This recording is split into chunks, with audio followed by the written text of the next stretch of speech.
At exactly 2:17 a.m., the security camera inside a small Seattle gas station captured something no one noticed until years later. A tired cashier in a faded blue uniform slowly slid down the wall and collapsed onto the cold floor. His name was Daniel Parker. He hadn't slept more than 3 hours in almost a week. He hadn't eaten a proper meal in 2 days. Inside his wallet, there were only $4.13. But folded carefully inside his jacket pocket was something far more valuable than money. A tiny handwritten note from his 8-year-old daughter. "Daddy, please don't forget to eat today. I need you forever." Daniel smiled through exhausted eyes, kissed the note, and whispered, "Everything I do is for you, Emily." 20 years later, the same man would walk into America's most prestigious humanitarian award ceremony, where thousands of strangers would rise to their feet, not to honor a billionaire, not a famous actor, not a president, but a poor single father, whose greatest achievement had never been written in any newspaper. It was the little girl he refused to give up on. Welcome to HeartNest Stories, where ordinary people create extraordinary miracles, one act of love, one sacrifice, and one unforgettable story at a time. If stories of hope, kindness, and family touch your heart, you're home.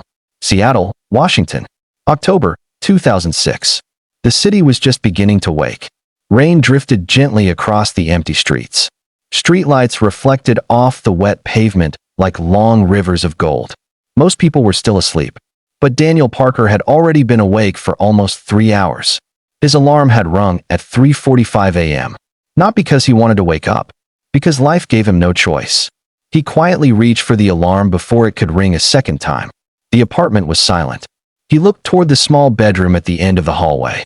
The door remained slightly open, exactly the way he always left it. From where he stood, he could see Emily sleeping peacefully beneath a faded pink blanket. Her teddy bear rested under one arm. One tiny hand still held the corner of a bedtime storybook they had read together the night before. Daniel smiled. That single smile made every ache inside his body disappear.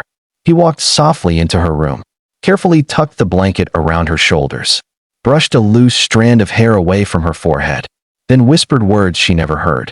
Every single morning. "Good morning, princess.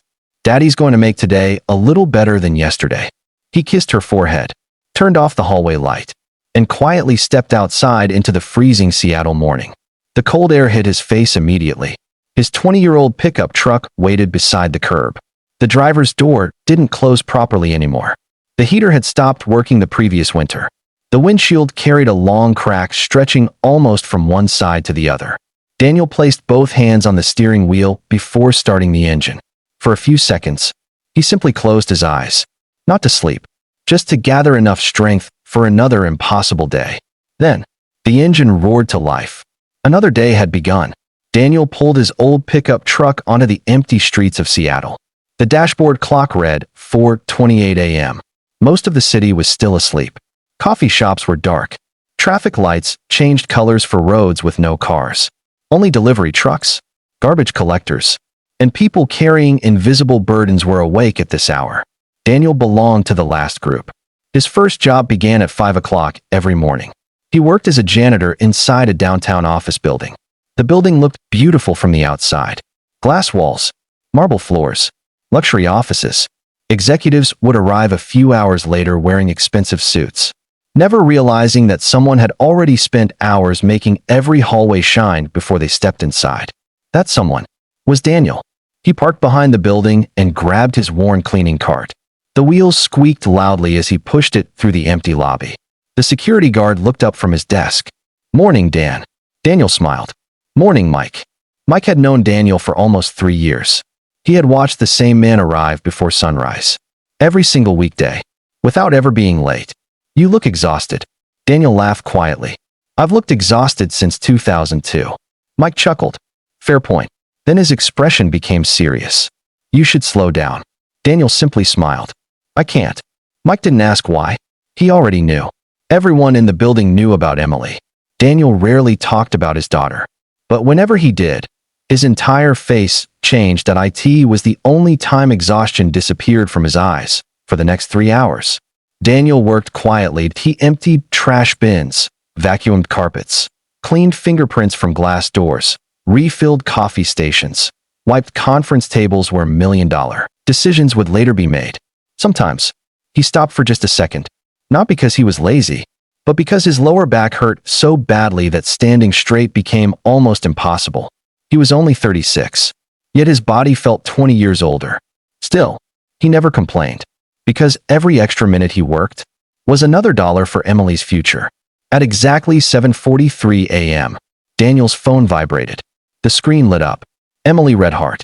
He answered immediately. "Hey, princess." "Daddy." Her cheerful voice instantly erased the silence around him. "Guess what?" "What?" "I got an A on my spelling test." Daniel leaned against the hallway wall and smiled so widely that another employee walking past couldn't help smiling too. "I knew you would. My teacher put a gold star on my paper. I want to see it as soon as I get home." There was a brief pause. Then Emily asked softly, "Daddy." "Yes." "Are you coming to Career Day next Friday?" Daniel's smile slowly faded. Career Day? Parents would come to school and talk about their jobs. Doctors, firefighters, lawyers, pilots, business owners. Daniel closed his eyes for a second. He had already promised his afternoon delivery manager that he would cover an extra shift that Friday. If he missed work, he wouldn't earn enough money to pay the electricity bill. Emily waited quietly. "Daddy." Daniel forced himself to smile. "I'll do everything I can." Emily sounded relieved.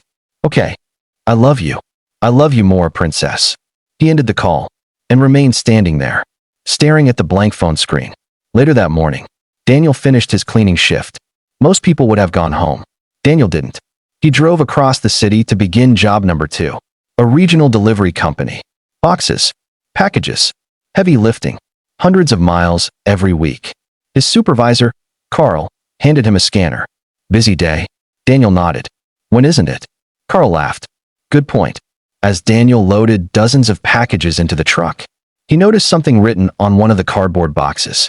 Children's Hospital. He froze for a moment. Hospitals still reminded him of Sarah.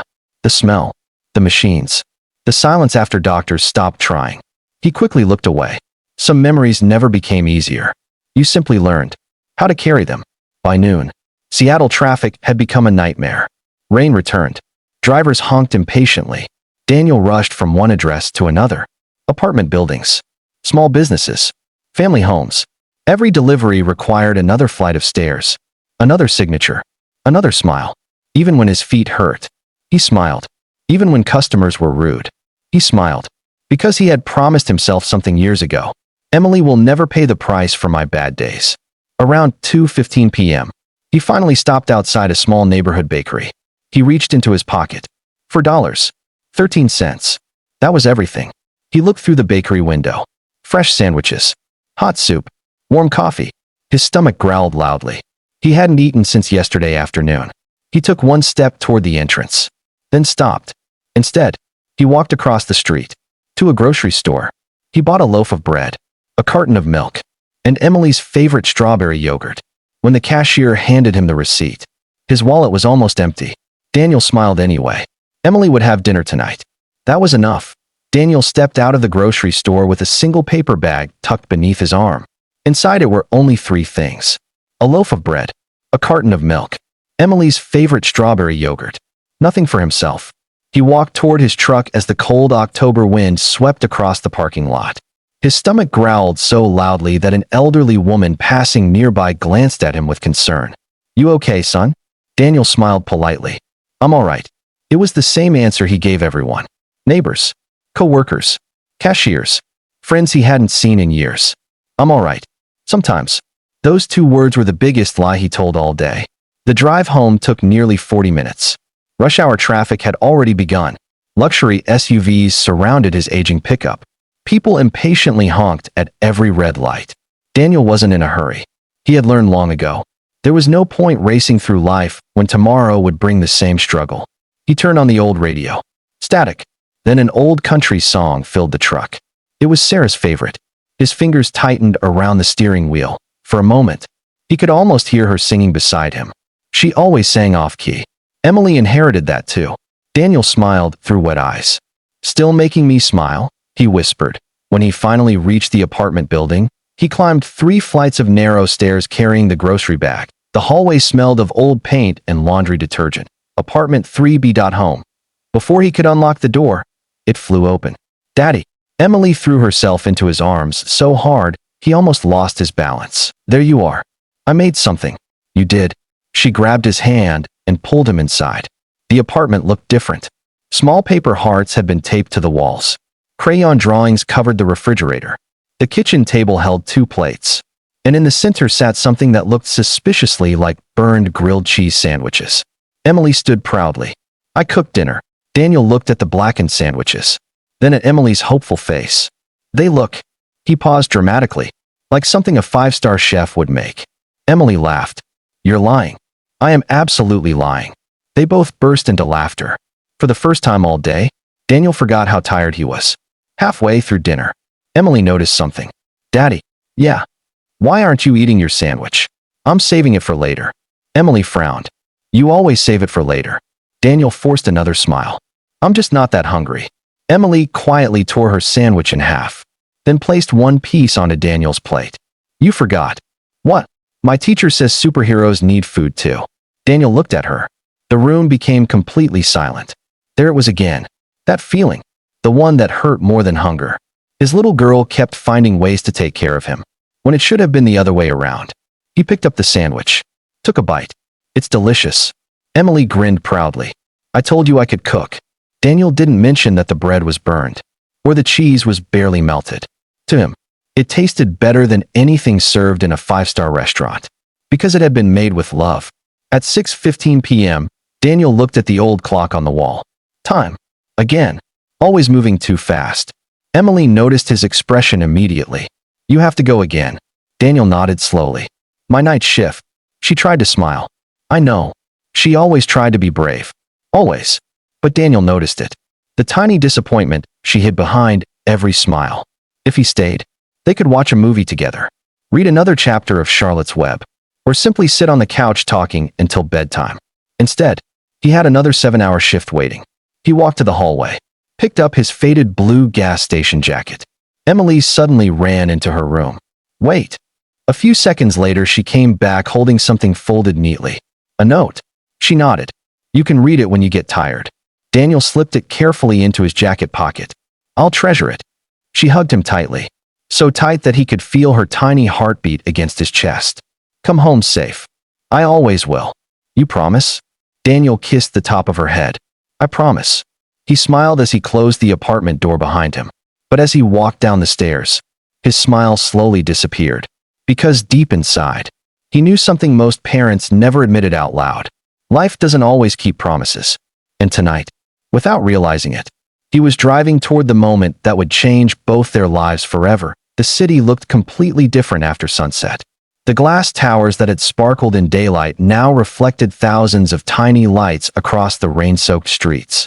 Daniel drove silently through downtown Seattle. His old pickup rattled every time it crossed a pothole. The heater still didn't work. He rubbed his hands together while waiting at a red light. The temperature had dropped below 40 degrees. Winter was coming. And winter always meant higher heating bills, higher electric bills, higher worries. He sighed quietly, then reached into his jacket pocket. Emily's folded note was still there. He smiled before opening it. Inside, written in large, uneven handwriting, were only a few words. "Dear Daddy, when I grow up, I'm going to buy you the biggest house in America. You won't have to work anymore. You'll just sit in a big chair, and I'll make you pancakes. I love you forever. Emily read heart."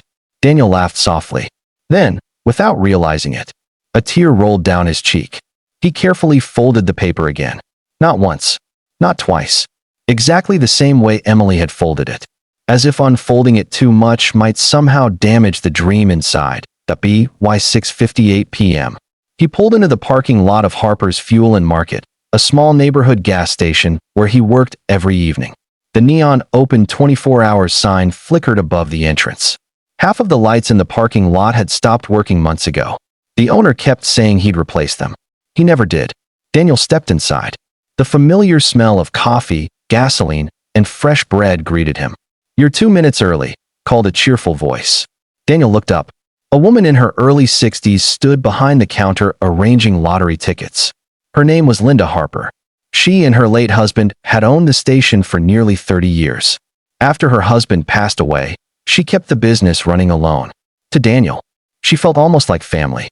You know me, Daniel smiled. If I'm late, the universe might stop spinning. Linda laughed. I believe that. She studied his face for a moment, then frowned. You look thinner. Daniel shrugged. Bad lighting. Daniel, I'm fine. Linda didn't answer immediately. Instead, she walked to the small office in the back. A moment later, she returned carrying a paper bag. She placed it on the counter. Take it. Daniel looked inside. A warm turkey sandwich. An apple. A bottle of water. His smile faded. I can't. Why? I didn't pay for it. I own the place. I still can't. Linda crossed her arms. You've covered extra shifts for me. You've fixed my freezer. You've shoveled snow outside this station. You've never asked for anything. So tonight, I'm asking you. Daniel remained silent. She gently pushed the bag toward him. Eat. For a few seconds, neither of them spoke. Finally, Daniel whispered, Thank you. It was the first proper meal he had seen in nearly 2 days. Just as he unwrapped the sandwich, the little bell above the entrance rang. A young man wearing an expensive business suit walked inside. Without looking at anyone, he grabbed 2 energy drinks, a pack of gum, and a bottled coffee. He threw them onto the counter. Quick, I'm in a hurry. Daniel calmly scanned each item. That'll be $14.82. The man impatiently tapped his credit card, then suddenly looked at Daniel's worn uniform, his old shoes, his tired face. He smirked. Man, you still working places like this at your age? Daniel simply smiled. Someone has to. The customer laughed sarcastically. My advice, get a better life. Linda's expression hardened immediately, but before she could say anything, Daniel handed the man his receipt. Have a safe evening, sir. The man grabbed his bag and walked out. Not even a thank you. Linda shook her head. I don't know how you stay so calm. Daniel watched the man drive away in a brand new black Mercedes, then quietly replied, Because if I carry someone else's bitterness home, Emily will have to carry it too. Linda stared at him. For a moment, she forgot to speak. Some people became kind because life had been easy. Daniel had become kind, even though life had given him every reason not to be. 10:43 p.m. Business slowed. The rain grew heavier. Only an occasional customer stopped for fuel. Daniel finally sat down for the first time that night. He took another bite of the sandwich Linda had given him. Outside, headlights appeared through the curtain of rain. A long black luxury SUV slowly turned into the gas station. It wasn't just expensive. It looked important. The driver didn't get out. Instead, the rear passenger door opened. A man in his late 70s stepped onto the wet pavement. Perfectly tailored overcoat, silver hair, elegant walking cane. Yet there was something unusual about him. He wasn't looking at the pumps. He wasn't looking at the store. He was looking directly at Daniel. And for reasons Daniel couldn't explain, it felt as though the old man already knew him. The rain poured harder.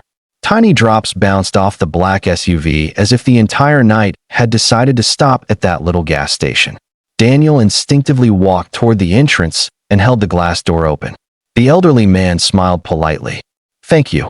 His voice was calm, gentle, the kind of voice that made people listen without trying.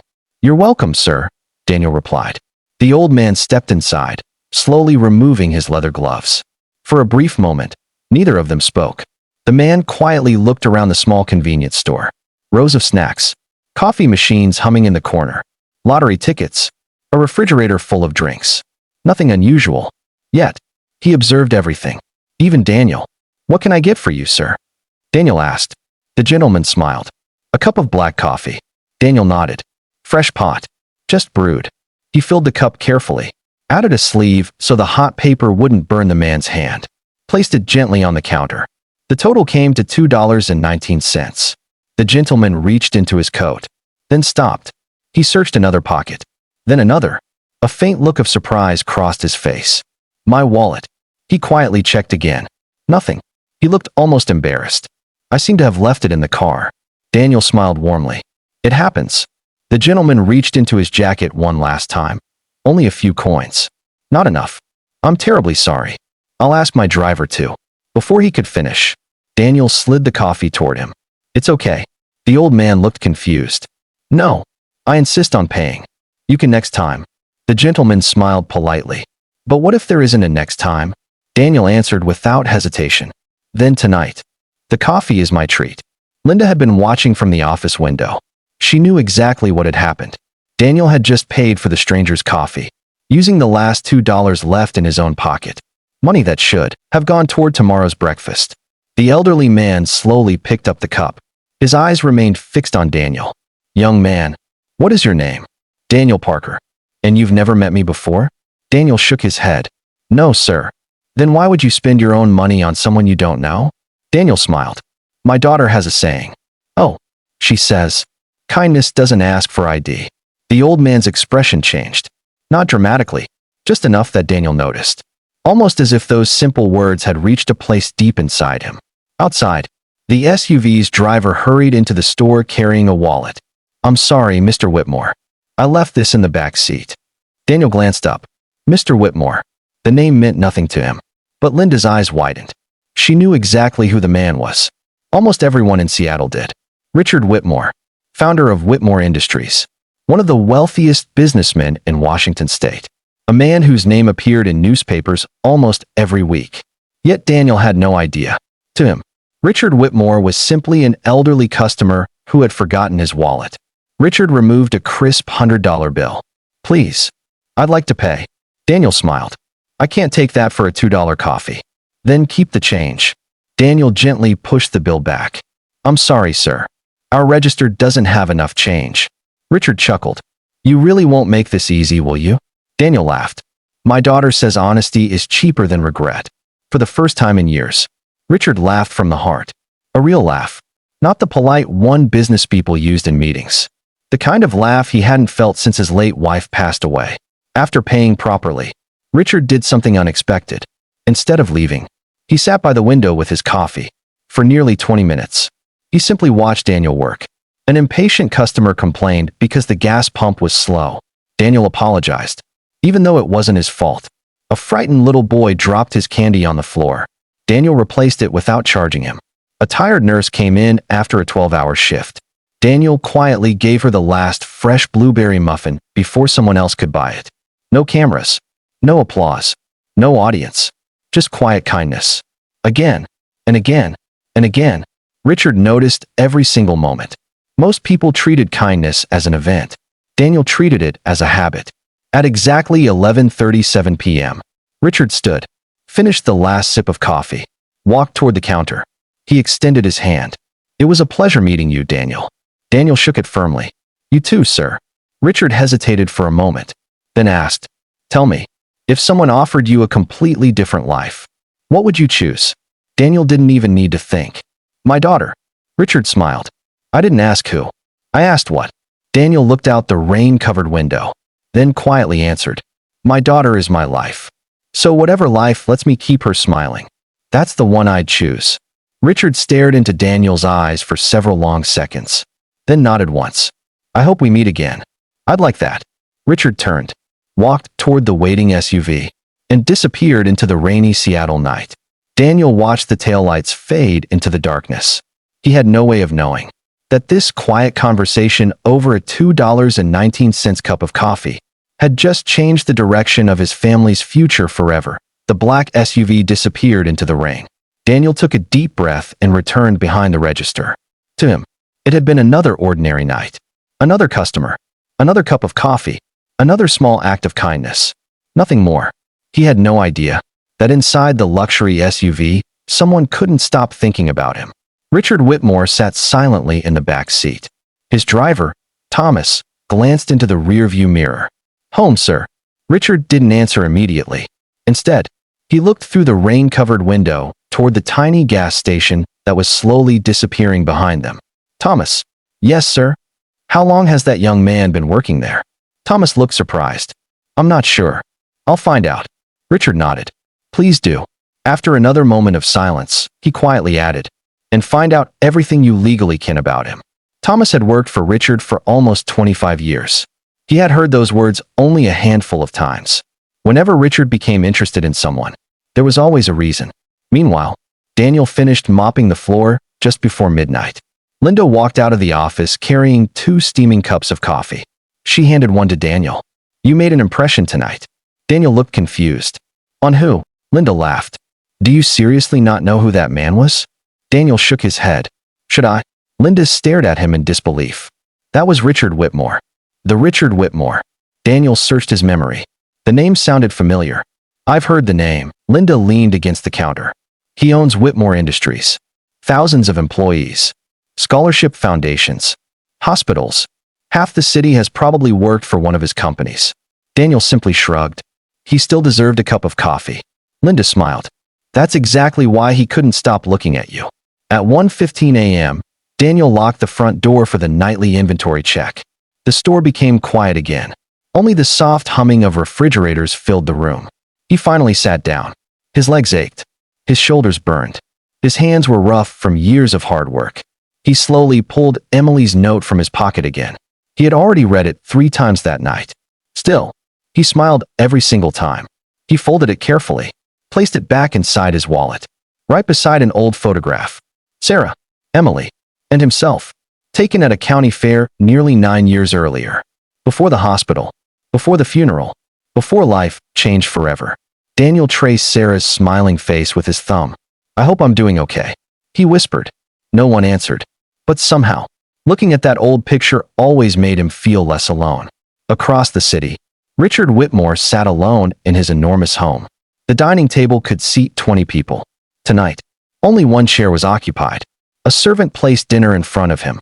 Perfectly cooked steak, fresh vegetables, homemade bread. Richard looked at the meal for a few seconds, then quietly asked, Has anyone from my family called today? The servant lowered his eyes. No, sir. Richard simply nodded. I understand. The room became silent once again. For all his wealth, the house felt painfully empty. Richard looked down at his untouched dinner and suddenly remembered something. Daniel refusing to take the $100 bill. Daniel smiling despite obvious exhaustion. Daniel saying, Kindness doesn't ask for ID. Richard slowly pushed his plate away. For reasons he couldn't explain, the simple sandwich that Daniel had probably eaten at the gas station seemed far more meaningful than the expensive meal sitting in front of him. He quietly stood, walked toward the large window overlooking Seattle, and whispered to himself, Money buys comfort, but it cannot buy a heart like that man's. He had spent decades meeting powerful people, politicians, CEOs, celebrities, yet somehow, the person he couldn't stop thinking about was a tired cashier wearing worn-out shoes. The next morning, Daniel's alarm rang at exactly 3:45 a.m. For a few seconds, he simply stared at the cracked ceiling. Every muscle in his body hurt. His shoulders felt stiff. His hands were swollen. His back burned with pain. He slowly sat up on the edge of the bed and took a deep breath. There were mornings when his body begged him to stay, but responsibility always spoke louder than pain. He stood, walked quietly toward the small kitchen, and poured himself a glass of cold water. Breakfast could wait. Emily's lunch couldn't. He opened the refrigerator. 1 carton of milk, half a loaf of bread, a few eggs, peanut butter, the strawberry yogurt he had bought yesterday. Daniel smiled. Good. She'll have enough for 2 more days. He carefully packed Emily's lunch. A peanut butter sandwich, apple slices, the yogurt, and a tiny handwritten note folded inside the lunchbox. Every morning, he left her a different message. Today's note read, Never forget. Being kind is more important than being popular. Love, Dad.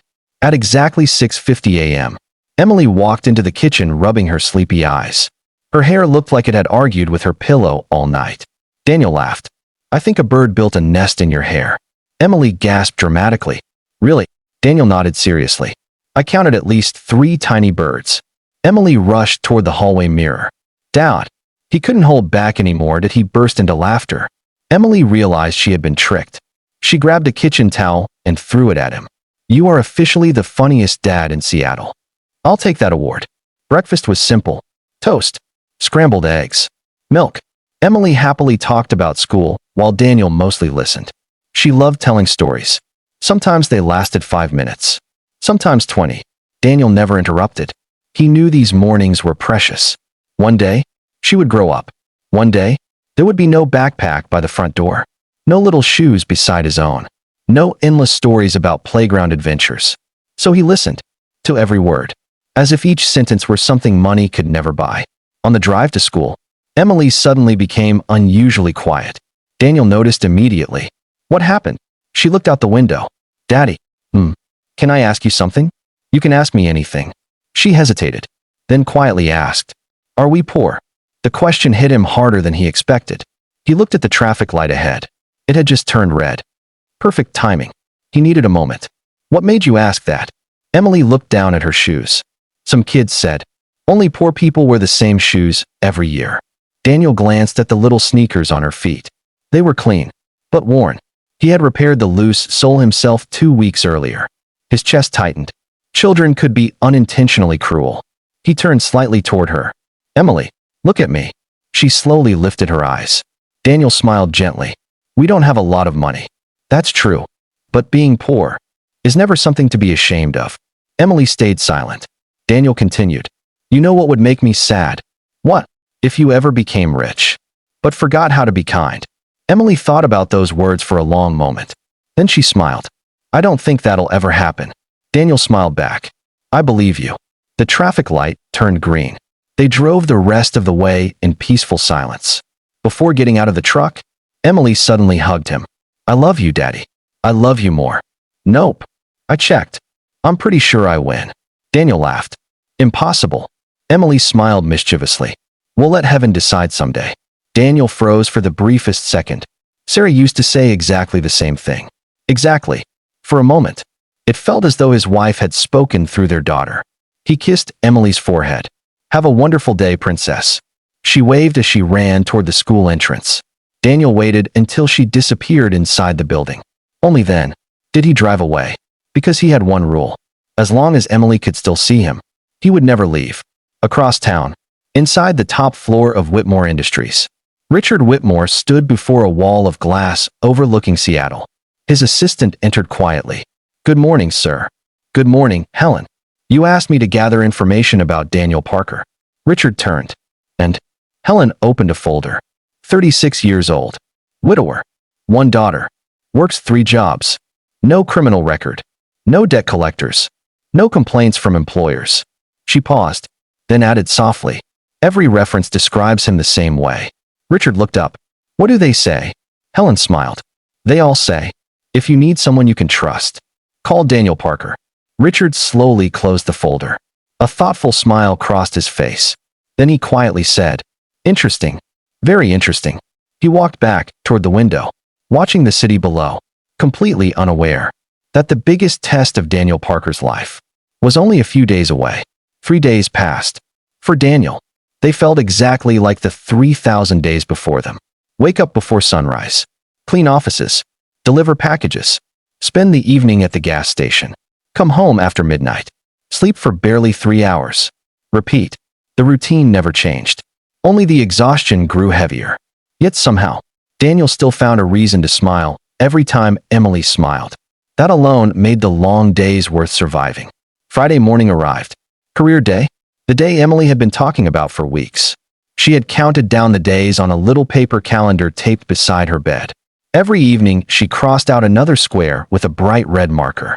Now, only 1 square remained. Today, Emily came into the kitchen wearing her favorite blue dress.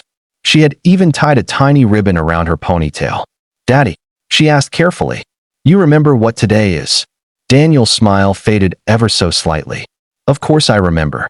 She searched his face. You'll come, right? Daniel looked toward the old calendar hanging on the wall. Career day started at 1:30 p.m. His delivery shift ended at 4 p.m. There was no way to be in both places. Carl had already warned everyone. No one could leave early. Not today. Too many deliveries. Too few drivers. Daniel forced a smile. I'll try my very best. Emily nodded. She smiled. But Daniel knew that smile. It was the smile she used whenever she was trying not to be disappointed. After dropping Emily at school, Daniel drove straight to the delivery warehouse. The loading dock buzzed with activity. Forklifts moved in every direction. Workers hurried between trucks. Carl handed Daniel a scanner. We're overloaded today. Daniel nodded. I figured. Carl glanced at him. You okay? Daniel hesitated. My daughter's school has career day today. Carl sighed. I know. I wish I could help. Daniel looked at the mountain of packages waiting to be delivered. He understood. Carl wasn't being cruel. He simply didn't have another driver. Life wasn't always unfair because of bad people. Sometimes, life was simply difficult. Around noon, Daniel checked the time. 12:07. Every minute felt heavier than the one before. He imagined Emily sitting in her classroom, watching other parents arrive. Police officers, doctors, teachers, firefighters, business owners. He imagined her looking toward the classroom door, waiting for him. His chest tightened. At 12:48 p.m., his phone vibrated. A message from Emily. "Are you close, Daddy?" Daniel stared at the screen. His fingers hovered over the keyboard. He wanted to write, "I'm almost there." But he couldn't lie. Instead, he typed, "I'm still trying, Princess." 3 little dots appeared. Emily was typing, then stopped, then started again. Finally, only one message appeared. "Okay, Red Heart." That single word hurt more than any insult Daniel had ever heard. He looked toward Carl's office, then toward the delivery truck, then back to his phone. For a long moment, Daniel stood completely still. Sometimes, the hardest choices aren't between right and wrong. They're between 2 responsibilities, both equally important. He closed his eyes, whispered quietly, "I'm sorry," then climbed back into the truck. He turned the key. The engine started, but before he could put it into gear, something unexpected happened. A black luxury sedan slowly pulled into the warehouse parking lot. Daniel frowned. He recognized it immediately. He had seen it only once before. Outside the gas station, the rear door opened. Richard Whitmore stepped out. He looked directly at Daniel and began walking toward him. Daniel had no idea why one of the richest men in the state was coming to see a delivery driver. Nor did he know that the next few minutes would change Emily's career day and begin a chain of events that neither of them would ever forget. Daniel stepped down from the delivery truck. For a brief second, he wondered if Richard Whitmore had mistaken him for someone else. People like Richard didn't usually visit loading docks. They didn't walk through puddles wearing $1,000 shoes. They certainly didn't come looking for delivery drivers. Yet, Richard walked straight toward him. "Good afternoon, Daniel." Daniel smiled politely. "Good afternoon, sir." Richard extended his hand. Daniel shook it. His grip was firm, honest, exactly as Richard remembered. "I hope I'm not interrupting." "Not at all." Richard glanced at the rows of delivery trucks. "You work hard."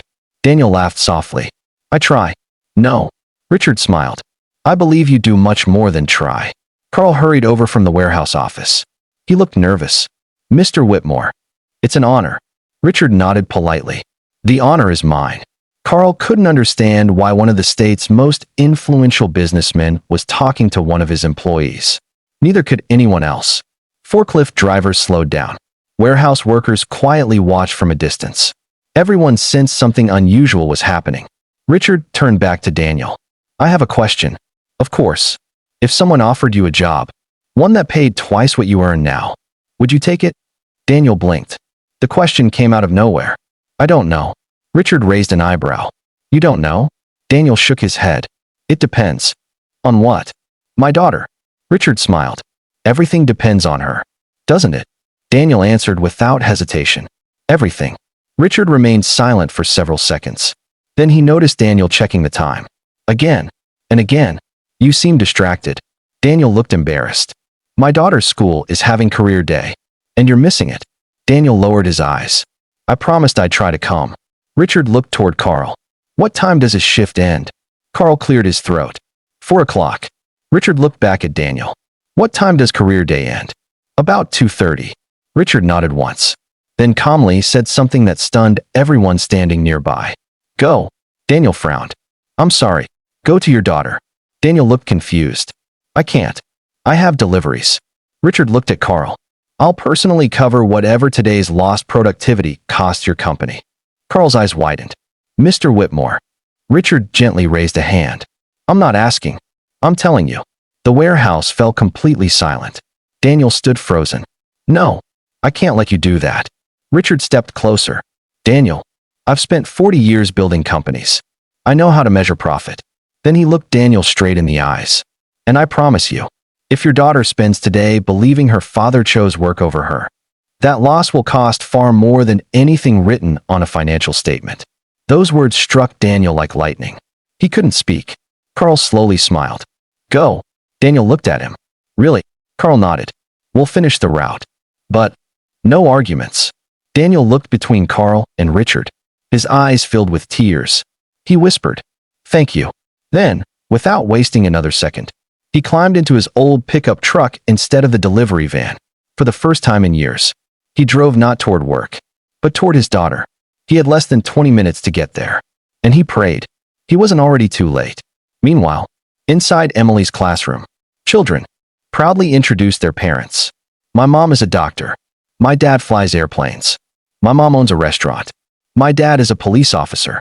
Emily smiled politely for each presentation, but every few seconds, her eyes drifted toward the classroom door, still empty. Her teacher noticed. She gently placed a hand on Emily's shoulder. "It's okay, sweetheart." Emily forced a smile. "He said he'd try." The teacher smiled kindly. "I'm sure he did." Emily nodded. Deep down, she believed her father. She always believed him. But belief didn't stop disappointment from hurting. She quietly folded her hands in her lap and looked at the door one more time. Still, no one. Outside, Daniel's pickup raced through downtown Seattle. Every red light felt like an eternity. Every traffic jam felt unbearable. He gripped the steering wheel tightly. "Please, just let me make it." He wasn't asking traffic. He wasn't asking luck. He was praying. Because some moments in life never come back. And Daniel refused to lose this one if there was still even the smallest chance to reach his little girl. Daniel pressed a little harder on the accelerator. The old pickup groaned in protest. Its engine had survived nearly 300,000 miles. Today, Daniel needed it to survive just a few more. The dashboard clock changed to 1:41 p.m. Career day had started 11 minutes ago. His heart sank. "Come on," he whispered to the truck. "Just don't quit on me today." As if the old pickup understood, it pushed forward one more time. At Jefferson Elementary School, Emily sat quietly in the second row. A police officer had just finished explaining how he helped people every day. The children applauded. The teacher smiled. "Thank you, Officer Miller." The class clapped again. Emily clapped too, but her eyes never left the classroom door. The teacher glanced toward the hallway. She had been teaching for almost 20 years. She had seen this look before. The hopeful look of a child waiting for someone who might never arrive. She quietly walked over. "Emily, would you like to tell us about your dad instead?" Emily looked down. "My dad works a lot." "What does he do?" Emily smiled proudly. "He does 3 jobs." Several children looked surprised. "3?" Emily nodded. "He says every job matters." A little boy in the back raised his hand. "My dad says if you have 3 jobs, you must be poor." The room became silent. The teacher immediately stepped in. "Tyler, we don't judge people by how much money they have." Emily remained quiet. She wasn't angry. She simply lowered her head. The teacher gently smiled. "Emily, what kind of person is your father?" Emily looked up. For a moment, the sadness disappeared from her face. "My dad never lies. He always helps people. He says everyone deserves respect. He reads to me every night, even when he's really tired. And," she smiled through watery eyes, "he makes the world's worst pancakes." The classroom filled with laughter. Even Emily laughed. Then she added softly, "But they're my favorite." Just then, the classroom door opened. Everyone turned. Daniel stood in the doorway, breathing heavily. His hair was soaked from the rain. His jacket was damp. His shoes were covered in mud. He had clearly run the last part of the way from the parking lot. For a split second, father and daughter simply looked at each other. Neither spoke. Then Emily jumped out of her chair. "Daddy!" She ran across the classroom. Daniel dropped to one knee. She threw her arms around his neck. "I knew you'd come." Daniel hugged her as tightly as he could. "I'm sorry I'm late, princess." Emily shook her head. "You came. That's what matters." Daniel closed his eyes, fighting back tears. Those 5 words lifted weeks of guilt from his heart. The classroom had fallen completely silent. Several parents quietly watched the reunion. One mother wiped away a tear. Even Officer Miller smiled. The teacher walked over. "We're so glad you made it, Mr. Parker." Daniel stood. "I'm sorry for interrupting." "You aren't interrupting anything." She turned toward the class. "Boys and girls, I think we have one more very important guest." Daniel looked uncomfortable. "I don't really have an exciting job." Emily immediately looked up at him. "Yes, you do." He smiled. "I clean offices. I deliver packages. And I work at a gas station." The children listened carefully. Daniel continued. "None of those jobs are glamorous. But every honest job helps someone. The offices can't open unless they're clean. People can't receive medicine or birthday gifts unless someone delivers them. And travelers can't get home unless someone keeps the gas station open. He paused, then smiled. So don't ever think a person is important because of their title.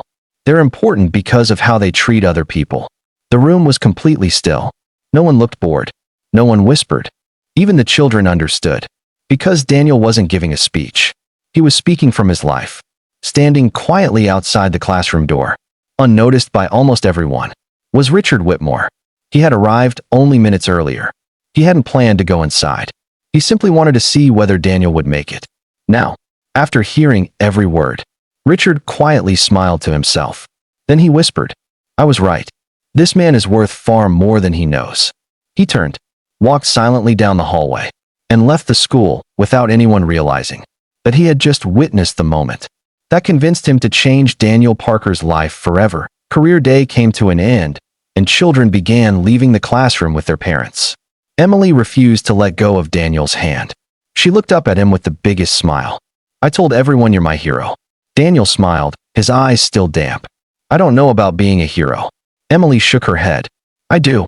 They walked slowly toward the school parking lot, enjoying every extra minute they had together. For Daniel, moments like these were priceless. No paycheck could ever compete with hearing his daughter laugh. As they reached the sidewalk, a black luxury sedan quietly pulled up near the entrance. The rear door opened. Richard Whitmore stepped out. He smiled warmly as he approached them. "So, you must be Emily." Emily looked at her father before politely extending her hand. "Nice to meet you, sir." Richard shook her hand gently. "I've heard wonderful things about you." Emily grinned. "I've heard nothing about you." Daniel immediately looked embarrassed. "Emily," Richard laughed. "It's all right. I think honesty is one of your family's greatest strengths." Emily smiled. "My dad says honest people sleep better." Richard looked at Daniel. "He really did teach you well." Richard turned toward Daniel. "I hope I'm not interrupting." "Not at all. I was wondering if you could spare 30 minutes this evening." Daniel looked confused. "For what?" "I'd like to speak with you at my office." Daniel hesitated. "I have a night shift." Richard nodded. "I know. I've already spoken with Mrs. Harper. She agreed to cover your shift tonight." Daniel blinked in surprise. "You did?" "I simply asked her for a favor." Daniel wasn't sure what to say. He had never met anyone who rearranged their own schedule just to make time for him. Richard smiled. "I believe this conversation is worth 30 minutes. After a long pause, Daniel nodded. "I'll be there." That evening, Daniel stood outside the towering glass headquarters of Whitmore Industries. He looked up at the massive building. It felt like another world. Employees in business suits walked confidently through the revolving doors. Luxury cars lined the entrance. Daniel looked down at his worn work boots. For a second, he wondered if he belonged there at all. Then he remembered something Sarah used to tell him. "Never let your clothes decide your worth." He took a deep breath and walked inside. Richard's office occupied the top floor. The walls were made entirely of glass, overlooking the Seattle skyline. Bookshelves stretched from floor to ceiling. Family photographs sat neatly on one shelf. Daniel noticed something. Every photo looked old. Very old. Richard followed his gaze. "My wife passed away 12 years ago." Daniel lowered his eyes. "I'm sorry." Richard smiled sadly. "I'm told time heals everything." He looked at one of the photographs. "I've learned. It simply teaches you how to live with the pain." Daniel quietly nodded. "I understand." For a moment, neither man spoke. They didn't need to. Some losses required no explanation. Richard finally broke the silence. "I've spent the last few days learning about you." Daniel looked surprised. "About me?" Richard nodded. "I spoke with your employers, your neighbors, and several people who know you." Daniel shifted uncomfortably. "I hope I haven't disappointed anyone." Richard smiled. "Quite the opposite." He opened a folder lying on his desk. "Every single person described you with the same word." Daniel waited. "Loyal." Richard closed the folder. "That's becoming a rare quality." He reached into his desk drawer and placed a sealed envelope on the table. "I have an offer for you." Daniel slowly picked it up. Inside was an employment contract. He scanned the first page. Then the salary. His eyes widened. The annual pay was more than he earned from all 3 jobs combined. He looked up in disbelief. "There has to be a mistake." Richard shook his head. "No mistake." Daniel stared at him. "But, why me?" Richard smiled gently. "Because character is harder to find than talent. And I'd rather build my company with honest people than brilliant people I can't trust." Daniel looked down at the contract once more. His hands trembled slightly. For the first time in many years, hope didn't feel like a dream. It felt real. Daniel sat quietly, staring at the contract in his hands. The numbers still didn't feel real. For years, every decision he had made revolved around one question. Can I afford it? Now, for the first time, he found himself asking a different question. Do I deserve this? He slowly looked up at Richard. There are people with better resumes than mine. There are people with college degrees. There are people with years of management experience. Richard smiled. And yet none of them bought a stranger a cup of coffee with their last $2. Daniel looked down, almost embarrassed. It was only coffee. Richard leaned forward. No, Daniel. It was character. You thought no one was watching. That's exactly why it mattered. Daniel remained silent. His heart wanted to say yes. His mind wasn't so sure. I appreciate this more than you know, he said. But I have to ask you something. Richard nodded. Go ahead. What if I fail? Richard smiled. Then we'll teach you. Daniel frowned. And if I make mistakes? You will. So did I. Richard stood and walked toward the large window overlooking Seattle. When I started my first company, I made so many mistakes that my accountant nearly quit. Daniel couldn't help but laugh. Richard smiled. I don't expect perfection. I expect honesty. And you've already proven you have that. Daniel took a deep breath. There is one condition. Richard turned. I'm listening. My daughter comes first. If this job means I never see her, I can't accept it. Richard didn't answer immediately. Instead, he smiled. That's exactly the answer I hoped you'd give. He picked up another sheet of paper. Monday through Friday. 8 in the morning until 4 in the afternoon. No night shifts. No weekend work unless you choose to. Daniel blinked. You already planned that? Richard nodded. I hired a father. I have no intention of taking him away from his daughter. For a moment, Daniel couldn't speak. After years of choosing work over sleep and survival over comfort, someone had finally offered him something money couldn't buy. Time. Time with Emily. Daniel stood and extended his hand. I'd be honored to accept. Richard shook his hand firmly. Welcome to Whitmore Industries, Daniel. As Daniel walked toward the office door, Richard called out one last time. Oh, and Daniel. He turned. Don't tell Emily yet. Daniel looked puzzled. Why not? Richard smiled. Because I think she deserves a surprise. Daniel laughed. I think she'd like that. He had no idea that Emily's surprise would arrive much sooner than either of them expected. Monday morning arrived with clear blue skies over Seattle. For the first time in years, Daniel wasn't rushing from one job to another before sunrise. Instead, he stood in the kitchen making breakfast. Real breakfast. Pancakes. They weren't perfect. One was too dark. Another was oddly shaped. Emily giggled as she looked at the plate. Dad, these are still the world's worst pancakes. Daniel laughed. I was hoping I'd finally improved. She took a bite anyway. They're still my favorite. For the first time in a very long while, Daniel sat down and ate breakfast with his daughter instead of watching her eat. It was a simple moment, but to him, it felt like winning the lottery. After dropping Emily off at school, Daniel drove to Whitmore Industries for his first day. He wore the only suit he owned. It was nearly 10 years old. The sleeves were slightly short, and the jacket no longer fit perfectly. Still, he had pressed it carefully the night before. As he entered the building, Richard greeted him with a smile. Welcome, Daniel. Thank you, sir. Richard handed him an employee badge. No more, sir. Call me Richard. Daniel smiled awkwardly. I'll try. Instead of taking him to an office, Richard led him to the company's community outreach department. Our business makes money, Richard said. But our purpose is people. He introduced Daniel to a small team that organized scholarships, food drives, and family assistance programs across the city. I don't need someone who only understands numbers, Richard explained. I need someone who understands people. Daniel looked around the room. For the first time, he felt that his years of struggle might actually be valuable, not because they had made him stronger, but because they had taught him compassion. That afternoon, just before school ended, Richard stopped by Daniel's desk. Would you like to leave a little early today? Daniel looked surprised. Is everything okay? Richard smiled. I think it's time for Emily's surprise.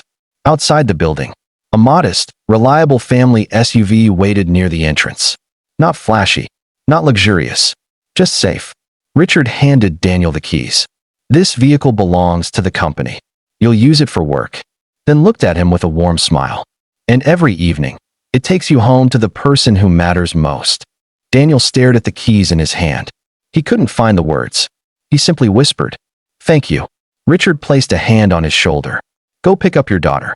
Daniel smiled, started the engine, and drove toward Emily's school, completely unaware that she was about to burst into tears the moment she saw him waiting outside. The afternoon sun broke through the clouds as Daniel pulled into the parking lot of Jefferson Elementary. For years, he had arrived in the same old pickup truck, a vehicle that rattled over every speed bump and complained every time the engine started. Today was different. The silver SUV wasn't flashy, but it was clean, reliable, and safe.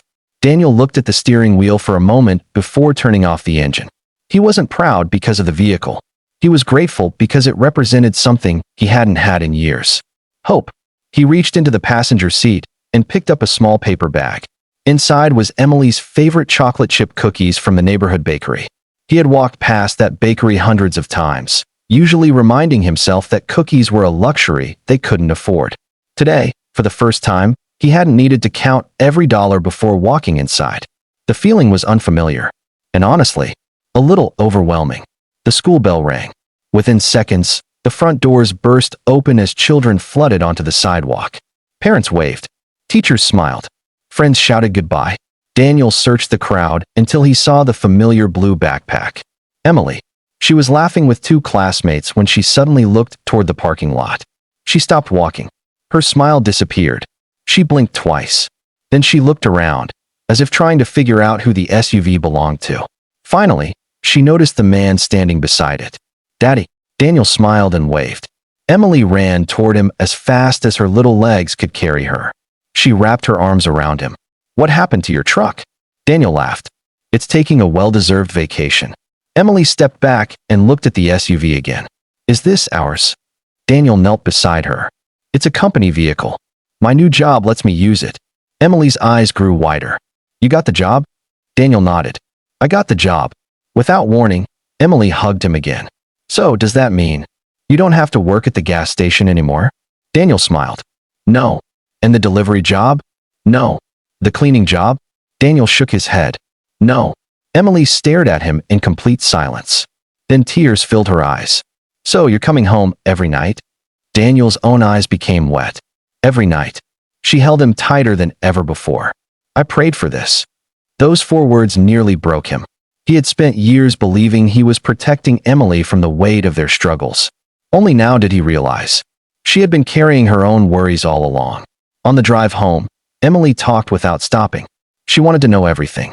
"What does your office look like? Is your boss nice? Do you get your own desk? Can I visit someday?" Daniel laughed. "One question at a time." She giggled. "I can't help it. I'm too excited." As they waited at a traffic light, Emily looked out the window and quietly said, "Mom would have been really happy today." Daniel didn't answer immediately. He simply looked at the road ahead. "I think she already knows." Emily smiled softly. "I think so too." That evening felt different from every evening before it. For the first time in years, Daniel wasn't putting on another work uniform after dinner. Instead, he helped Emily with her homework. They read 2 chapters of Charlotte's Web. Then they played a board game that had been collecting dust on a shelf because there had never been enough time. Halfway through the game, Emily suddenly looked at him. "You smile more now." Daniel laughed. "Do I?" "Yeah. You used to smile with your mouth." She gently placed her hand over his chest. "Now you smile from here." Daniel didn't know what to say. Children had a way of seeing truths adults often missed. Later that night, after Emily had fallen asleep, Daniel quietly walked into the living room. The apartment was silent. He looked around at the worn furniture, the peeling wallpaper, the tiny kitchen. For years, he had looked at this apartment as a reminder of everything he couldn't provide. Tonight, he saw something different. This was the place where Emily had learned kindness, where Sarah's memories still lived, where hope had somehow survived despite every hardship. He smiled to himself. Maybe happiness had never depended on the size of the home. Maybe it had always depended on the people inside it. Just then, his phone vibrated. It was a message from Richard Whitmore. "Tomorrow morning, I'd like you to join me for an important meeting. I believe you're ready for your first real responsibility." Daniel read the message twice. He had only been at Whitmore Industries for 1 day. Why would Richard Trust him with something important already? He placed the phone on the table and looked toward Emily's bedroom door. Whatever tomorrow brought, he would face it the same way he had faced every challenge in his life. With honesty, with courage, and with one simple promise in his heart. Everything I do is for Emily. Seattle woke beneath a blanket of gray clouds. A light mist drifted across the skyline, softening the outlines of skyscrapers and turning the streets into ribbons of silver. It was one of those mornings that seemed ordinary to everyone else, but not to Daniel Parker. He stood in front of the bathroom mirror, adjusting the blue tie Richard had given him on his first day. It still felt strange wearing business clothes instead of a gas station uniform. For years, his mornings had begun with cleaning supplies, delivery manifests, and coffee brewed in paper cups. Now, they began with polished shoes, a company ID badge, and the quiet realization that life had finally started moving in a different direction. Yet one thing remained exactly the same. Before leaving the apartment, he walked into Emily's room. She was still asleep. Her math book rested beside her pillow. One hand was tucked beneath her cheek. The little stuffed bear she'd owned since she was 3 still lay beside her. Daniel smiled. He gently kissed her forehead. "Have a beautiful day, princess." She stirred slightly, but didn't wake. As he turned to leave, her sleepy voice floated across the room. "Love you, Dad." Daniel froze. He smiled without turning around. "Love you more." Then he quietly closed the bedroom door. Whitmore Industries looked even more impressive in the early morning sunlight. Employees streamed through the entrance carrying laptops and coffee cups. Some greeted Daniel with friendly smiles. Others were still learning his name. He wasn't bothered. Titles had never impressed him. Respect had. As he stepped into the elevator, he found Richard Whitmore already inside. "Good morning, Daniel." "Good morning, Richard." Richard smiled. "You look less nervous today." Daniel laughed softly. "I only rehearsed introducing myself to the mirror twice this morning." Richard chuckled. Progress. The elevator doors opened onto the executive floor. Richard led him into a conference room unlike anything Daniel had ever seen. A polished walnut table stretched across the room. Large digital displays covered one wall. Floor-to-ceiling windows overlooked downtown Seattle. Around the table sat 8 senior executives. Men and women whose combined experience totaled more than 2 centuries in business. Conversations stopped the moment Richard entered. Then, every eye shifted toward Daniel. He suddenly felt as though his old work boots had somehow followed him into the room, even though he was wearing polished dress shoes. Richard noticed. He leaned over and quietly whispered, "Remember, they're just people." Daniel nodded. That simple reminder eased something inside him. "Ladies and gentlemen," Richard began, "I'd like you to meet Daniel Parker." A few executives smiled politely. Others exchanged curious glances. One older executive adjusted his glasses. "This is the gentleman you mentioned?" Richard nodded. "Yes." The executive looked Daniel up and down. "Welcome." His tone was courteous, but Daniel sensed skepticism. He couldn't blame them. If someone had told him a week earlier that a janitor, delivery driver, and gas station cashier would suddenly be sitting in an executive meeting, he wouldn't have believed it either. Richard opened the meeting. "Our community outreach division has been growing rapidly." He changed the screen. Photographs appeared. Food banks, homeless shelters, school supply drives, disaster relief programs. "Our company has donated millions over the years." He paused. But money alone doesn't solve problems. The room remained silent. It solves symptoms. Daniel found himself listening more carefully. Richard continued, "I want us to understand the people we're helping, not just write checks." He turned toward Daniel. "I'd like everyone here to hear your opinion." Daniel blinked. "My opinion?" Richard smiled. "Yes. What do you think struggling families need most?" The room waited. Daniel felt 8 pairs of eyes on him. He could have talked about housing, healthcare, food, jobs, all important. Instead, he quietly answered, "They need someone who doesn't make them feel ashamed for asking for help." Silence. No one interrupted. Daniel continued, "When my wife passed away, people helped us. Some gave food. Some gave money. But the people I'll never forget are the ones who sat beside Emily. The ones who talked to her like nothing had changed. The ones who never made us feel like charity cases." He looked around the room. Poverty is already heavy. Kindness shouldn't come with humiliation. For several long seconds, no one spoke. Then one executive slowly nodded, another quietly closed his notebook. Richard smiled. Exactly the answer he had expected. The meeting continued for another hour. Ideas filled the room. Programs were discussed. Budgets reviewed. But something had shifted. Instead of speaking only about numbers, people had started speaking about names, about families, about children, about dignity. When the meeting finally ended, several executives approached Daniel. One of them, a woman named Karen, extended her hand. I've been in corporate leadership for 20 years. Daniel smiled politely. She continued, and I learned something from you this morning. Daniel looked surprised. I think we all did. As everyone left the room, one executive remained seated. His name was Victor Langley, Chief Financial Officer, known throughout the company for his sharp mind and even sharper opinions. He waited until the room emptied before speaking. Richard. Richard turned. Yes. Victor glanced toward the closed door through which Daniel had just walked. He seems like a decent man. Richard nodded. He is. Victor folded his hands. But decency isn't a business qualification. Richard smiled faintly. I know. Victor continued. You've promoted someone with no executive experience, no business education, no management history. If this fails. He didn't finish the sentence. He didn't need to. Richard understood perfectly. The company board would blame him. Shareholders would question him. The media would criticize him. Richard walked toward the window.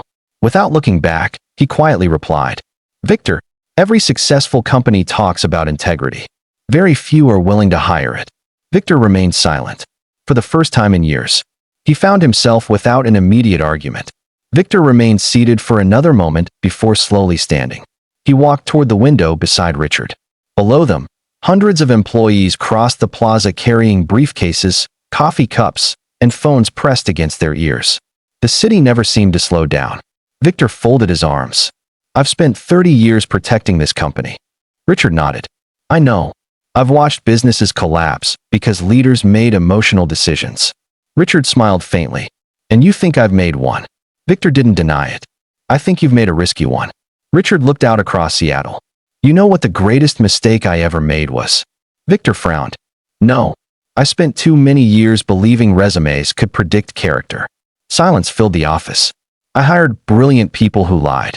I promoted talented people who betrayed their teams. I trusted executives who only cared about quarterly profits. Richard turned toward him. Then I met a man who bought a stranger a cup of coffee with the last money in his wallet. Victor sighed. You keep mentioning the coffee. Richard smiled. It was never about the coffee. It was about who he thought he was when nobody was watching. Meanwhile, Daniel was being shown around the community outreach department by Karen. The office looked nothing like the executive floor. There were no expensive paintings, no marble conference rooms. Instead, the walls were covered with photographs. Families receiving winter coats. Children opening backpacks filled with school supplies. Volunteers serving meals during the holidays. Karen noticed Daniel studying the pictures. We keep these here for a reason. Daniel smiled. To remember why you do the work. Karen nodded. Exactly. She opened the door to a modest office near the end of the hallway. This one's yours. Daniel stopped walking. My office? Karen laughed. You look shocked. I've never had an office. She smiled. Well, you do now? Daniel stepped inside. The room was simple. A desk, a bookshelf, 2 chairs, a computer, and a large window overlooking the city. He slowly placed his hand on the back of the chair.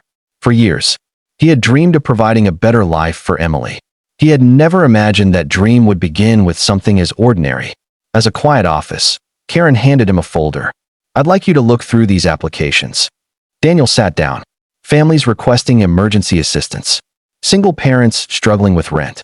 Grandparents raising grandchildren. Veterans unable to find work. Medical bills. House fires. Unexpected illnesses. Every file represented a real family. A real struggle. Karen noticed the expression on his face. We can't approve every request. Daniel nodded. I understand. We have policies. I know. But Daniel looked down at one application. Sometimes policies don't tell the whole story. Karen smiled. Richard said you'd say something like that. One application caught Daniel's attention. A single mother named Melissa Carter. 2 children. Recently lost her job after missing work to care for her sick son. Her eviction notice was attached to the file. Daniel quietly read every page. Then every page again. He walked into Karen's office. I think we should meet her. Karen looked surprised. We usually review the paperwork first. Daniel nodded. I know. But paperwork doesn't tell us how scared someone is. Karen leaned back in her chair. You really believe we should visit people ourselves? Daniel answered without hesitation. If we're making decisions that change lives, we should at least know whose lives we're changing. Karen smiled. You sound exactly like Richard. That afternoon, Richard called Daniel into his office. I've heard you want to start home visits. Daniel looked worried. I hope I didn't overstep. Richard smiled. Quite the opposite. He opened a cabinet and removed an old leather notebook. I started carrying this when I was 28. Daniel accepted it carefully. The edges were worn. The pages yellow with age. Open it. Daniel did. Every page contained handwritten notes. Names. Addresses. Short conversations. Tiny observations. One entry read, Mrs. Lewis doesn't need money as much as she needs someone to drive her to chemotherapy. Another said, Mr. Alvarez refused food because he was too proud. Bring him a part-time job instead. Daniel slowly looked up. You visited them yourself? Richard nodded. For almost 15 years. What happened? Richard smiled sadly. I got busy. The answer hung heavily in the room. Not because it was complicated, but because it was painfully honest. I built a larger company. More meetings. More travel. And somewhere along the way, I started reading reports instead of meeting people. He looked directly at Daniel. I don't want you to make the same mistake. Daniel carefully closed the notebook. I won't. Later that evening, Daniel arrived home just before 6. Emily was already setting the table. She looked up with a huge smile. You made it. I told you I would. She pointed proudly toward the kitchen. I helped Mrs. Jenkins bake chicken pot pie. Daniel laughed. Does that mean dinner is edible tonight? Emily pretended to be offended. My grilled cheese was delicious. It was unforgettable. It was burned. It was unforgettable. She couldn't stop laughing. The apartment echoed with a kind of happiness it hadn't known in years. After dinner, they washed the dishes together. Emily talked about school, a science project, a spelling quiz, a friend who had adopted a rescue puppy. Daniel listened carefully, asking questions between washing plates. For the first time in years, there was no clock on the wall reminding him to leave for another job. No uniform waiting by the door. No late-night shift stealing precious hours from his daughter. He was exactly where he wanted to be. Home. And for Daniel Parker, home had always been the richest place in the world. That night, after Emily had gone to bed, Daniel remained awake. A warm cup of tea sat untouched on the kitchen table. The apartment was quiet except for the gentle ticking of the old wall clock. For years, silence had meant exhaustion. Tonight, it meant something different. Peace. He leaned back in his chair and looked toward the hallway leading to Emily's room. For the first time in almost a decade, he wasn't calculating how many hours of sleep he would lose before his next shift. He wasn't wondering whether there would be enough money for groceries. He wasn't deciding which bill had to wait another week. Instead, he found himself thinking about tomorrow. That feeling alone almost seemed unbelievable. His phone vibrated. A text message from Richard. Tomorrow morning, I'd like you to join me on a visit. No suits. Wear comfortable clothes. Daniel smiled. That sounded far more familiar than another executive meeting. He replied with a simple message. I'll be there. The following morning, instead of driving to the office tower, Richard asked Daniel to meet him in a quiet neighborhood on the south side of Seattle. Rows of modest homes lined the streets. Some needed fresh paint. Others had overgrown lawns. Children rode bicycles along the sidewalks. Neighbors waved as they passed each other. Richard parked the SUV beside a small white house with faded blue shutters. This is our first stop. Daniel looked at the address. It matched the application he had read the day before. Melissa Carter. Richard noticed Daniel studying the house. What do you see? Daniel answered honestly. A family trying to hold everything together. Richard smiled. Most people would have said they see an old house. They walked to the front porch. Richard knocked gently. No answer. He knocked again. A few seconds later, the door opened only a few inches. A tired woman in her early 30s looked out cautiously. She immediately recognized Richard Whitmore from television. Her expression changed from caution to confusion. Mr. Whitmore? Richard smiled. Good morning. I'm Richard. This is Daniel. We're from Whitmore. Community outreach. Melissa looked embarrassed. I'm sorry. I wasn't expecting anyone. Daniel noticed something. She kept trying to block the doorway. Not because she was being rude, because she didn't want them to see inside. Richard quietly asked, "Would it be all right if we came in?" After a brief hesitation, she nodded. The living room was clean, spotless, in fact, but it was obvious the family was struggling. The furniture was old. Several shelves stood completely empty. A small dining table sat near the window with only 3 chairs. Daniel also noticed something else. The refrigerator had dozens of children's drawings attached to it. Despite everything, someone inside this home still found reasons to smile. 2 young children peeked around the hallway corner. A little boy, a younger girl holding a stuffed rabbit with one missing ear. They looked curious, but shy. Melissa quickly introduced them. "This is Ethan, and this is Lily." Daniel knelt down to their level. "Hi." Ethan quietly waved. Lily hid behind her brother. Richard smiled. "I think we've interrupted breakfast." Melissa looked uncomfortable. "We already ate." Daniel glanced toward the kitchen. There were only 2 bowls in the sink, not 4. He didn't say anything, but he understood. A parent had skipped another meal, just as he once had. Richard and Daniel sat at the small table while Melissa explained everything. She had worked as a nursing assistant for nearly 7 years. 3 months earlier, her son Ethan had developed a serious lung infection. He spent nearly 2 weeks in the hospital. Melissa missed too many shifts. The clinic replaced her. She wasn't angry. The clinic had staffing needs. But without a paycheck, everything collapsed quickly. Savings disappeared. Rent fell behind. Bills piled up. Now, the eviction notice on the table gave her just 8 days before she and her children would lose their home. "I'm trying," she whispered. "I apply for jobs every day. No one calls back." Daniel listened quietly. He wasn't just hearing her words. He recognized the exhaustion in her voice, the fear hidden behind every sentence. Because years ago, he had spoken with that same voice. Richard turned toward Daniel. "What would you do?" Daniel remained silent for several moments. Not because he didn't have an answer, because he wanted the right one. Finally, he looked at Melissa. "What do you need most?" She laughed bitterly. "Everything." Then tears filled her eyes. "I'm sorry. I shouldn't have said that." Daniel gently replied. "Sometimes the most honest answer is the hardest one to say." Melissa wiped her eyes. "I don't want my kids growing up thinking people only help when cameras are around." Richard exchanged a quiet glance with Daniel. Neither of them had brought cameras. Neither had informed the media. This visit wasn't about publicity. It was about people. Daniel leaned forward. "We're going to help." Melissa looked at him, almost afraid to believe those words. "But not just by paying your rent." She frowned. Daniel smiled gently. "We're going to help you get back on your feet." For the first time that morning, hope appeared in her eyes. And Richard, sitting silently across the table, realized something. Daniel wasn't simply helping families. He was changing the way Whitmore Industries understood compassion. Melissa looked from Daniel to Richard, uncertain whether she had heard him correctly. "What do you mean, get back on my feet?" Daniel leaned forward, resting his forearms on the table. "When I lost my wife." He paused for a moment. "I thought money was the only thing I needed."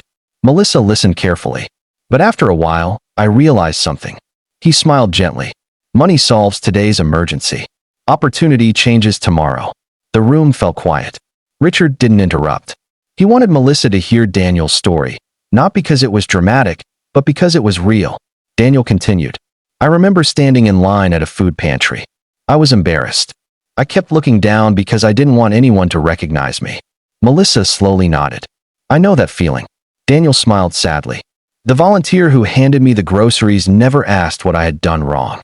She never made me explain why I needed help. She simply smiled and said, 'Everyone needs someone sometimes.'" He looked at Melissa. "I've never forgotten her. And I promised myself, if I was ever in a position to help someone else, I'd help them stand again. Not just survive. Stand." Richard finally spoke. "Melissa, you were a nursing assistant for 7 years. Did you enjoy it?" A faint smile crossed her face. "I loved it. I love taking care of people. So why aren't you applying at hospitals?" "I am." She sighed. "But my certification expires next month. I can't afford the renewal fee." Daniel looked at Richard. Richard looked back at him. Neither man needed to say a word. The answer was obvious. Richard turned toward Melissa. "Whitmore Industries has a workforce development program. We can cover your certification renewal." Melissa stared at him. "What?" "We'll also connect you with 3 hospitals we've partnered with." Her eyes filled with tears. I don't know what to say." Daniel smiled. You don't have to say anything. Just promise us one thing. She nodded quickly. Anything. When life gets better. And someday it will. Help someone else. Melissa covered her mouth, trying to hold back her tears. I promise. As they stood to leave, little Ethan quietly walked over to Daniel. He held a small toy fire truck with chipped paint and one missing wheel. Excuse me. Daniel knelt beside him. Yeah, buddy. My mom cries when she thinks we're asleep. Daniel's smile faded. Ethan lowered his voice even more. Can you fix that too? For a moment, Daniel couldn't breathe. Children didn't understand unpaid bills, or eviction notices, or unemployment. They only understood tears. Daniel gently placed a hand on Ethan's shoulder. I'm going to do everything I can. Ethan nodded. I believe you. Those 3 words carried more weight than any business award Daniel could ever receive. Back in the SUV, neither man spoke for several blocks. Finally, Richard broke the silence. What are you thinking? Daniel looked out the window. I'm thinking about Ethan. Richard nodded. So am I. Daniel sighed. When adults struggle, we learn how to hide it. But children, they absorb everything. They hear whispers through bedroom walls. They notice empty refrigerators. They notice when their parents pretend they've already eaten. Richard glanced at Daniel. You've lived that. Daniel smiled faintly. Emily noticed more than I ever realized. He remembered the nights she insisted she wasn't hungry. The time she split her sandwich in half because she believed he needed it more. Back then, he thought she was simply being kind. Now he understood. She had been protecting him, just as he had spent years trying to protect her. Their next stop wasn't on the official schedule. Richard pulled into the parking lot of a small neighborhood diner. It wasn't fancy, just a place where locals gathered over coffee and homemade pie. Inside, an elderly waitress recognized Richard immediately. Mr. Whitmore. He smiled. Morning, Grace. She looked at Daniel. Friend of yours? Richard answered without hesitation. The best one I've made in years. Daniel looked embarrassed. Grace laughed. Well then, breakfast is on the house. Daniel immediately shook his head. Oh no. We're paying. Grace crossed her arms. I wasn't asking. Richard burst into laughter. You two are going to get along just fine. As they sat down, Daniel looked around the diner. Families, construction workers, retirees, college students, people from completely different lives, sharing the same room, the same coffee, the same morning. Richard stirred his coffee slowly. You know, I've had breakfast in 5-star hotels all over the world. He looked around the little diner and smiled. But somehow, the coffee always tastes better in places like this. Daniel grinned. I think it's because people here know your name. Richard looked at him thoughtfully. No, I think it's because people here see each other. For a long moment, neither man spoke. Outside, the city continued rushing toward another busy day. Inside that small diner, a billionaire and a former gas station cashier sat across from each other, not as employer and employee, but as 2 fathers, who understood that the greatest success in life was never measured by wealth. It was measured by the lives you quietly changed when no one was watching. 3 weeks passed. Daniel quickly became one of the most respected people at Whitmore Industries. Not because he had the loudest voice, not because he held the highest position, but because he listened. Every morning, before reading a single report, he walked through the community outreach department and greeted every employee by name. Receptionists, security guards, custodians, interns. To Daniel, there were no small jobs, only people who deserved respect. It didn't take long for the culture around him to begin changing.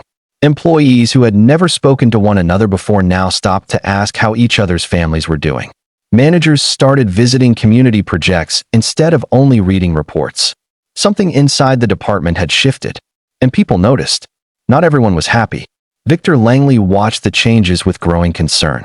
One afternoon, he entered Richard's office carrying a financial report.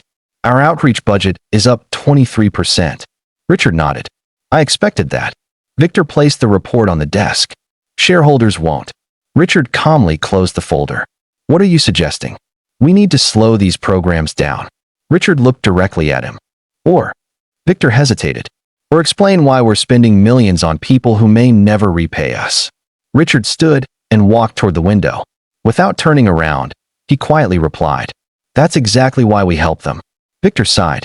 You always answer with your heart. Richard smiled. And you've always answered with numbers. Neither man was completely wrong, but only one of them understood what was about to happen. The following Monday, Whitmore Industries received unexpected news. One of the company's largest investors requested an emergency meeting. Rumors spread through every department. Employees whispered in hallways. Managers checked emails every few minutes. No one knew exactly what was happening. By noon, everyone knew one thing. The investor wanted significant budget cuts. Community outreach was first on the list. Richard called an emergency executive meeting. Daniel sat quietly near the end of the conference table. Victor presented charts and financial forecasts. If we reduce community spending by 40%, our quarterly earnings will exceed expectations. Several executives nodded. From a financial standpoint, the proposal made sense. Richard finally turned toward Daniel. You've been unusually quiet.